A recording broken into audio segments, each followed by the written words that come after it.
Everyone and welcome back to my YouTube channel. If you are new here, I am Dr. Priyanka Sunil Shenge and this channel is dedicated to exploring topics from the surgical and the medical fields to help students. In today's video, we will discussing anatomy of the anal canal part 4. तो इस part में हम देखेंगे arterial supply, venous supply, nerve supply and the lymphatic drainage. तो सबसे पहले हम देखेंगे आर्टेरियल सप्लाई। तो बेसिकली हम जानते हैं कि एनल कैनल के 3 पार्ट्स होते हैं, अपर part, middle part and the lower part. जो अपर पार्ट होता है वो एक्सटेंड होता है एनोरेक्टल जंक्शन से लेके पेक्टिनेट लाइन तक या डेंटेट लाइन तक, और जो पेक्टिनेट लाइन के नीचे है तो वो 2 पार्ट में डिवाइड होता है, एक तो middle part and the lower part. तो जो अबव पेक्टिनेट लाइन यानी कि अपर मोस्ट पार्ट है उसको सप्लाई करती है सुपेरियर रेक्टल आर्टरी, और बिलो जो पेक्टिनेट लाइन का एरिया है उसे सप्लाई करती है इन्फीरियर रेक्टल आर्टरी। तो हम जानते हैं कि एब्डोमिनल एवोर्टा के 3 ब्रांचेस है, एक coeliac trunk, superior mesenteric artery and the inferior mesenteric artery. तो जो इन्फीरियर मेसेंट्रिक आर्टरी होती है उसकी ब्रांच होती है सुपेरियर रेक्टल आर्टरी। ओके, तो ये हो गया हमारा आर्टेरियल सप्लाई।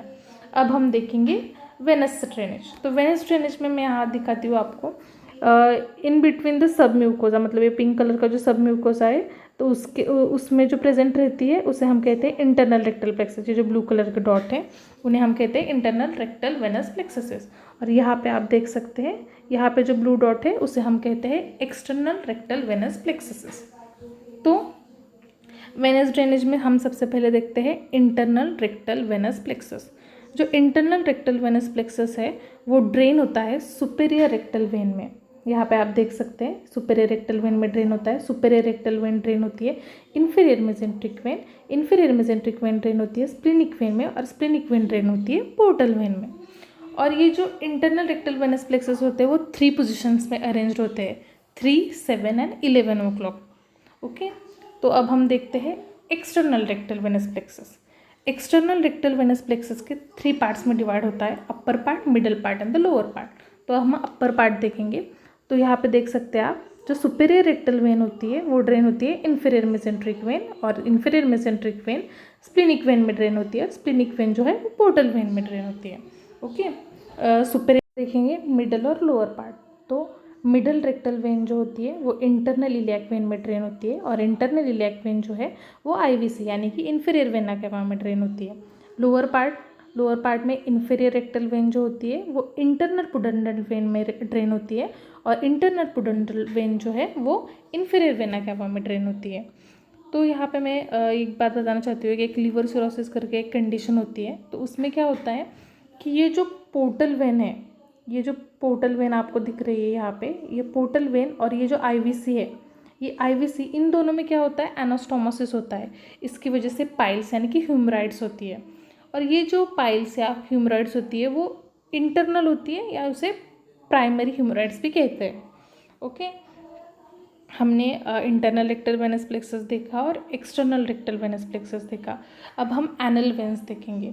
तो एनल वेन्स जो होती है वो एनल मार्जिन्स के अराउंड अरेंज रहती है, और जो कम्युनिकेट करती है इंटरनल रेक्टल वेनस प्लेक्सस के साथ। ये देखिए, इंटरनल रेक्टल वेनस प्लेक्सस के साथ कम्युनिकेट करती है, और जो करती है इन्फीरियर रेक्टल वेन। ओके, इन दोनों वेन के साथ कम्युनिकेट करती है।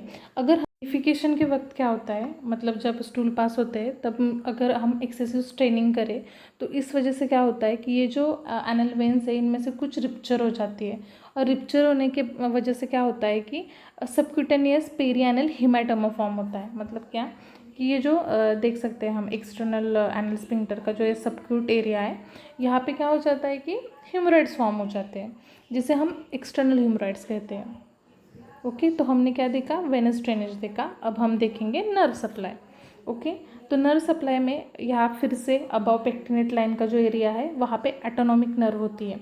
तो उनमें से 2 सिंपैथेटिक नर्व होती है और पैरासिम्पैथेटिक नर्व होती है। जो सिंपैथेटिक नर्व है वो हाइपोगैस्ट्रिक प्लेक्सस यानी कि L1, L2, और पैरासिम्पैथेटिक नर्व जो है वो pelvic splanchnic S2, S3 and S4। Below pectinate line को कौन सप्लाई करता है, तो somatic nerve which is the inferior rectal nerve. तो स्पिंक्टर के यहाँ पे भी नर्व सप्लाई बताया है। तो इंटरनल स्पिंक्टर का है सिंपैथेटिक नर्व जो कॉन्ट्रैक्शन करती है इंटरनल स्पिंक्टर का, और पैरासिम्पैथेटिक नर्व जो है वो रिलैक्सेशन करती है। और एक्सटर्नल स्पिंक्टर का सप्लाई है inferior rectal nerve and perineal branch of the fourth sacral nerve. Okay, nerve supply के बाद हम देखेंगे लिम्फेटिक्स। तो लिम्फेटिक्स यहाँ भी अबव पेक्टिनेट लाइन के जो लिम्फ नोड्स होते हैं वो ड्रेन होते हैं इंटरनल इलियाक नोड्स में, और बिलो पेक्टिनेट लाइन के लिम्फ नोड्स जो होते हैं वो कहाँ पे ड्रेन होते हैं, तो medial group of the superficial inguinal nodes. तो इसी तरीके से आज हमने पूरी एनाटॉमी देखी एनल कैनाल की, मतलब ये लास्ट पार्ट था, और अब हमने एनाटॉमी समझ ली है पूरी तरीके से। Thank you guys, please don't forget to subscribe my channel, like and comment my channel. Thank you so much.